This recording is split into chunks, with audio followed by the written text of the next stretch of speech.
रूस यूक्रेन जंग से जुड़ी बहुत बड़ी खबर। युद्ध के 1000 दिन बाद रूस का यूक्रेन पर अब तक का सबसे बड़ा और घातक मिसाइल हमला हुआ है। यूक्रेनी मीडिया ने दावा किया कि रूस ने यूक्रेन के निप्रो शहर पर ताबड़तोड़ इंटरकॉन्टिनेंटल बैलिस्टिक मिसाइल यानी कि आईसीबीएम से खतरनाक हमला किया। दावा यह भी किया जा रहा है कि रूस ने जंग के 1000 दिनों में पहली बार आईसीबीएम से यूक्रेन के सैन्य ठिकानों को अपना निशाना बनाते हुए यह हमला किया और उसे तबाह कर दिया। रूस ने इंटरकॉन्टिनेंटल बैलिस्टिक मिसाइल से यह हमला करके यूक्रेन और नेटो के होश उड़ा दिए हैं। रूस के इंटरकॉन्टिनेंटल बैलिस्टिक मिसाइल परमाणु हमला करने में सक्षम है। यह बेहद खतरनाक है और अपने टारगेट को पूरी तरह से तबाह कर देती है। रूस के इंटरकॉन्टिनेंटल मिसाइल हमले के बीच क्रेमलिन का प्लान 2045 अब लीक हो गया है, जिसमें यूक्रेन को 2045 तक 3 टुकड़े में बांटने का यह पूरा रोड मैप बनाया गया है। द कीव पोस्ट ने खुफिया सूत्रों के हवाले से बड़ा दावा किया कि व्लादिमीर पुतिन यूक्रेन को जिन 3 हिस्सों में तोड़ेंगे उसमें एक पर रूस का पूरा कंट्रोल होगा और दूसरे हिस्से में रूस समर्थक यूक्रेन के नागरिक होंगे, तो वहीं तीसरे हिस्से में रूसी विरोधी लोग बचेंगे। इस प्लान का नक्शा भी अब रिलीज किया गया है। स्पेशल रिपोर्ट में देखिए व्लादिमीर पुतिन की तीसरी आंख खुलने से अमेरिका आखिर क्यों दहल गया।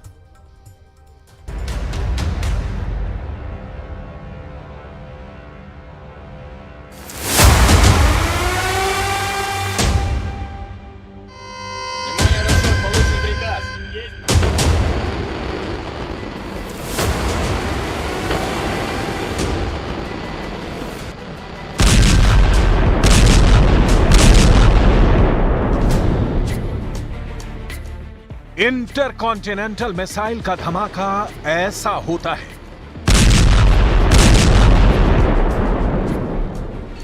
पुतिन की विस्फोटक मिसाइल की मार है ये। जल रहा यूक्रेन का शहर नीपर है। ये दृश्य रूस यूक्रेन युद्ध के वर्ल्ड वॉर में बदलने की शुरुआत भी कहे जा रहे हैं।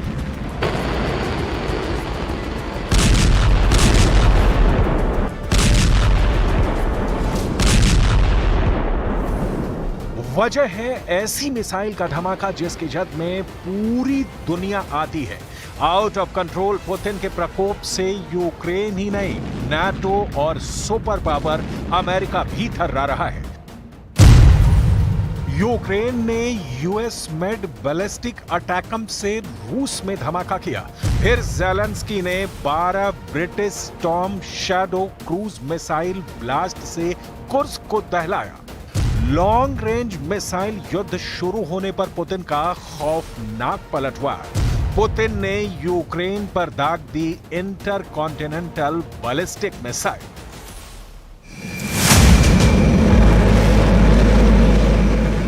कुर्स्क में स्टॉर्म शैडो मिसाइल धमाके की आग ठंडी पड़ती। उससे पहले पुतिन ने यूक्रेन को सीरियल मिसाइल अटैक से धुआं कर डाला है।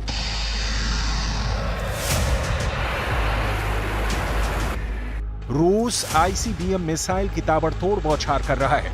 आईसीबीएम मतलब ऐसी मिसाइल जो एक महाद्वीप से दूसरे महाद्वीप तक मार कर सकती है।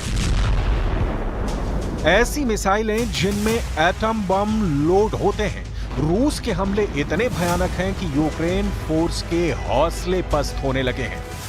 2 साल 8 महीने पहले शुरू हुए युद्ध में पहली बार है जब इंटरकॉन्टिनेंटल मिसाइल के धमाके शुरू हुए हैं। रूस ने ये मिसाइल धमाके यूक्रेन के अमेरिका और ब्रिटेन की लॉन्ग रेंज मिसाइल इस्तेमाल के बाद शुरू किए हैं। यूक्रेन की वायुसेना ने दावा किया कि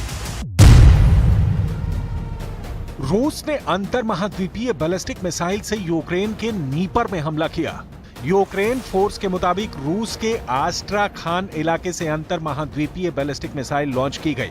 हमले में टैम्बो क्षेत्र में मिग 31 के जंगी जेट से भी arrow ballistic KH-47 M2 Kinjal missile दागी गई। इसके साथ TU-95MS बम वर्षक से रूस ने 7 KH-101 क्रूज मिसाइल से अटैक किया।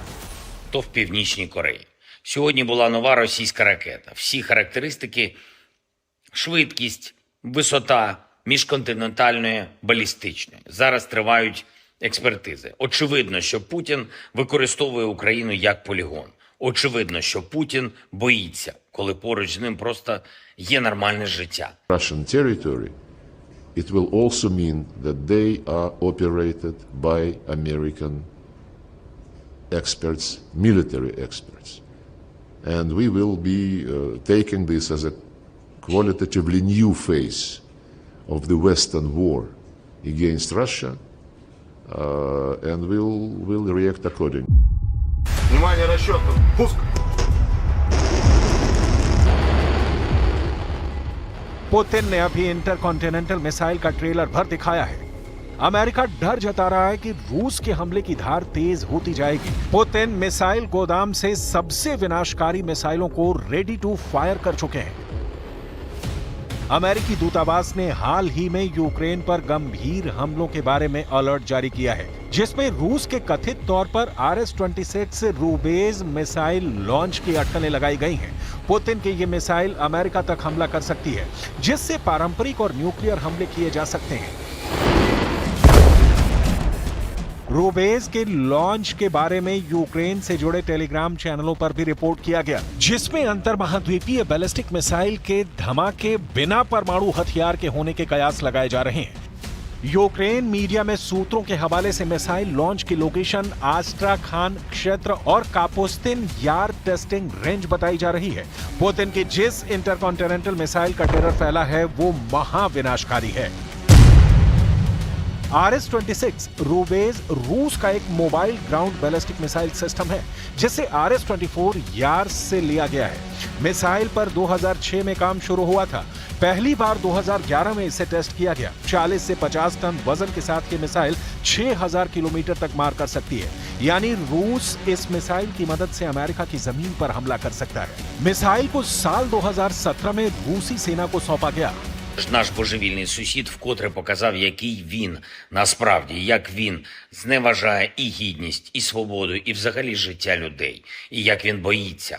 Боїться настільки, що застосовує вже нові ракети.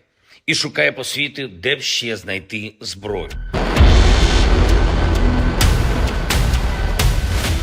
रूस के पास दुनिया की सबसे विध्वंसक मिसाइलों की भरमार है। पुतिन की RS-28 सरमन, जिसे शैतान मिसाइल कहा जाता है, की रेंज 18,000 किलोमीटर तक है। यह इंटरकॉन्टिनेंटल मिसाइल हाइपरसोनिक स्पीड से 10 परमाणु वॉरहेड के साथ धमाके कर सकती है। पुतिन ने RS-28 का एटमी ट्रेलर दुश्मनों को सितंबर 2024 में दिखाया था। हालांकि तब परमाणु मिसाइल का टेस्ट सफल नहीं हुआ था। हालांकि नौबत आई तो पुतिन टेस्ट से पहले ही शैतान मिसाइल से एटमी धमाका भी कर सकते हैं। इसकी वजह है युद्ध में जमकर इस्तेमाल हो रहे अमेरिका और नेटो के हथियार। पुतिन ने पहले ही वार्निंग दी थी कि अमेरिका और नेटो के लंबी दूरी तक मार करने वाले हथियारों से हमला हुआ तो वर्ल्ड वॉर 3 शुरू हो जाएगा। प्रेसिडेंट पुतिन ने महाशक्तियों से भिड़ंत से पहले न्यूक्लियर हथियारों के इस्तेमाल के नियम तक अपने मन मुताबिक बना लिए थे। रूस के नए नियम के मुताबिक अगर कोई देश जिसके पास परमाणु हथियार नहीं है वो किसी न्यूक्लियर पावर वाले देश के सपोर्ट से रूस पर हमला करता है तो इसे रूस के खिलाफ जंग का ऐलान समझा जाएगा और रूस न्यूक्लियर हथियार का इस्तेमाल करेगा। रूस ने इससे पहले यूक्रेन से दागी गई 2 स्टॉर्म शैडो मिसाइल को भी मार गिराया है।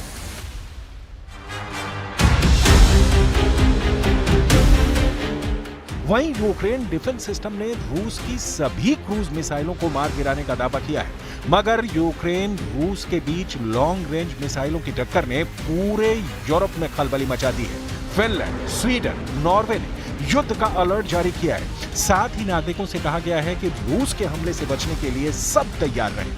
खौफ का आलम यह है कि यूरोप के 4 देशों ने यूक्रेन में अपने दूतावास तक बंद कर दिए हैं। स्वीडन में तो बाकायदा पीला पर्चा बांटकर लोगों को युद्ध से अलर्ट किया गया है। ये डर किसी और का नहीं, परमाणु हथियारों का है। रूस के एटम बम के धमाके अगर शुरू हुए तो उसकी तबाही से यूरोप जलकर राख हो सकता है। ये युद्ध अब किस कदर भयावह मोड़ पर है, इसे इस्तेमाल हो रहे हथियारों से समझा जा सकता है। यूक्रेन की तरफ से चली 2 मिसाइलों का पूरा ब्यौरा पहले जान लीजिए।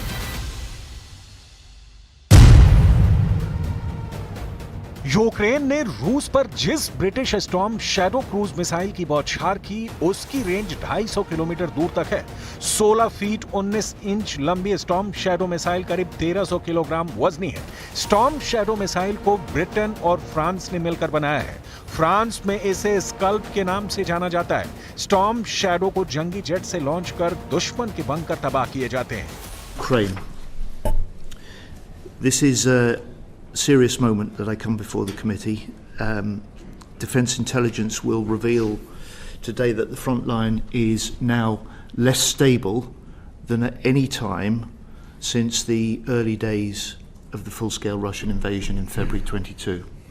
And we've seen in recent weeks a very clear escalation from Putin and his forces. Storm shadow से पहले यूक्रेन ने अमेरिका से मिली लंबी दूरी की मिसाइलों से रूस को दहलाया। न्यूयॉर्क टाइम्स की रिपोर्ट के मुताबिक रूस के रक्षा मंत्रालय ने ब्रियांस्क में आर्मी टैक्टिकल मिसाइल सिस्टम के धमाके की पुष्टि की। हालांकि यूक्रेन की तरफ से इस हमले पर गोल मोल जवाब दिए गए हैं। उधर रूस में अमेरिका के मिसाइल ब्लास्ट होने के फौरन बाद कीव में यूएस एम्बेसी पर ताला लगा दिया गया। सुपर पावर के जिस मिसाइल से यूक्रेन ने हमला किया, उसकी डिटेल भी डरावनी है। अमेरिका का army tactical missile system surface to surface missile है, जिसे मोबाइल लॉन्चर से दागा जाता है। 13 फीट लंबी मिसाइल के धमाके 300 किलोमीटर दूर तक किए जाते हैं। इराक युद्ध में अमेरिका ने इस मिसाइल सिस्टम से 450 मिसाइलें दागी थी।